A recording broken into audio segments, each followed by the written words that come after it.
Bharatiya Janata party हमलावर है। एक बार फिर अरविंद केजरीवाल पर बोले जा रहे हैं हमले। एक प्रेस कॉन्फ्रेंस की जा रही है पार्टी की तरफ से, सुनते हैं क्या कहा जा रहा है। नैतिकता की नई निम्नता की सीमा निर्धारित की और यहां पर मैं बहुत साफ करना चाहता हूं कि जिस भ्रम और झूठ का प्रचार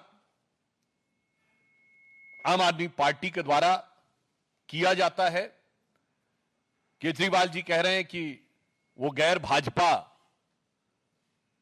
मुख्यमंत्री के रूप में जेल में थे, तो मैं उन्हें बताना चाहता हूं सिर्फ हेमंत सोरेन ही और मुख्यमंत्री जेल में नहीं रहे हैं। हमारी सरकार आने से पहले केजरीवाल जी तो कहते हैं ना बहुत पढ़े लिखे व्यक्ति हैं, तो वो पढ़ाई लिखाई में कुछ याद में भुलाई हो गई क्या? 2008 में मधु कौड़ा झारखंड के मुख्यमंत्री के रूप में जेल में थे। 2006 में शिबू सोरेन झारखंड के मुख्यमंत्री के रूप में जेल में थे। 2000 में करुणानिधि तमिलनाडु के मुख्यमंत्री थे और जेल में थे।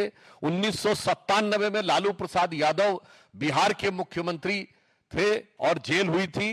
और 1996 में जयललिता जी को जेल हुई थी। मगर इसमें से किसी ने भी कम से कम इतनी नैतिकता तो निभाई कि जेल में जाने से पहले इस्तीफा दे दिया। केजरीवाल जी, मैंने इतना बता दिया कि ये जेल में जाने का खेल ये सब गैर भाजपा थे और हमारी सरकारें नहीं थी। भ्रष्टाचार के आरोप में जेल जाने वाले मुख्यमंत्रियों के क्लब और श्रृंखला में तो आप शामिल हो गए, मगर उसमें भी आपने एक नया कीर्तिमान बना दिया कि आप जेल से ही रहकर सत्ता लोलुपता की एक नई नजीर आपने देश के सामने रखी। और फिर इतना ही नहीं, जेल से बाहर आकर जिस ढंग की आतिशबाजी हुई, अपनी ही सरकार के जेल से बाहर आकर अपनी ही सरकार के बनाए हुए नियम को तोड़ने वाले भी वो इस देश के पहले मुख्यमंत्री हुए। दिल्ली सरकार ने आतिशबाजी पर प्रतिबंध का निर्णय लिया और दिल्ली का मुख्यमंत्री दिल्ली की जेल से निकलकर दिल्ली सरकार के नियम को ध्वस्त करे, ये एक नई राजनीति थी।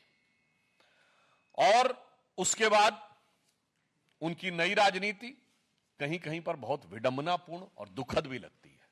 शराब घोटाले में जब इन पे आरोप लगा था तो दिल्ली में दारू का दरिया बहाने वाले लोग महात्मा गांधी की समाधि के ऊपर जाकर शपथ लेने का ढोंग कर रहे थे, जबकि महात्मा गांधी का जो जन्मदिन है 2 अक्टूबर पूरे देश में ड्राई डे होता है।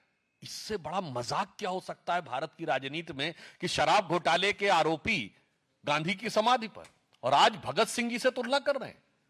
आपको याद हो पहले भी जब इन लोगों ने भगत सिंह जी की फोटो लगाई थी तो भगत सिंह जी के परिवार की तरफ से भी आपत्ति आई थी।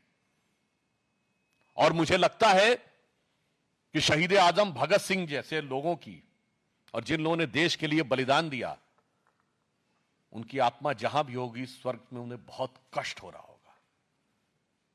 ये वही देश है जिसके लिए राणा प्रताप ने घास की रोटी खाई, जिसके लिए रण में कूदी रानी लक्ष्मीबाई, जिसके लिए भगत सिंह ने फांसी गले लगाई, इसलिए कि एक भ्रष्टाचार का आरोपी गुनहगार आज उनके नाम का उपयोग करे।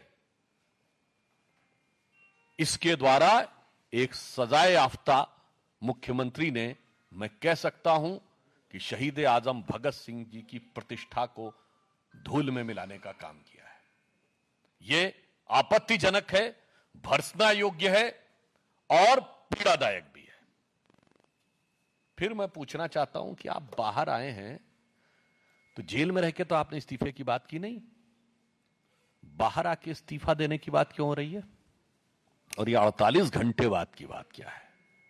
देश और दिल्ली की जनता जानना चाहती है 48 घंटे का राज क्या है, ये 48 घंटे में क्या क्या सेटल करना है।